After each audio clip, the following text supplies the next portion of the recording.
Рубль 92 тыйындан алып 94 тыйындан сатады. Доллар 98 2ден алып 99 2ден сатады. Ассаламу алейкум, биздин каналдын катталуучулары жана коноктору. Саламатсыздарбы? Бүгүн 23 март 2022 жыл саат 12ден өтөйүн деп калды. Мынакей курсту жаңы эле алмаштырышты, мен көрүп турдум. Видео тартканга успет этпей калдым бирок достор. Жаңы алмаштырдым, мынакей 92 тыйындан алып атат рубльди. Өзүңүздөр да көрүңүздөр. Акырын көргөзүп берейин мынакей. Бишкек шаары, Московский, Советский, кар жаап атат. Так, мынакей. Бул жерде да көрсөңүз болот. 92 тыйындан алып атат. 94 тыйындан сатып атат рубльди.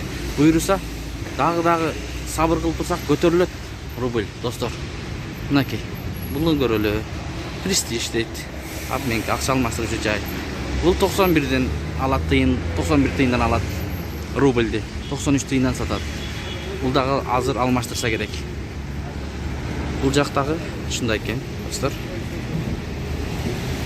Биз менен болуп лайк басып, каттар элек болсоңуз, подписаться кнопкасын басып, коңгуроочону басып койсоңуз, ошондо биз киргизип бараткан видеолор биринчилерден болуп сиздерге барат.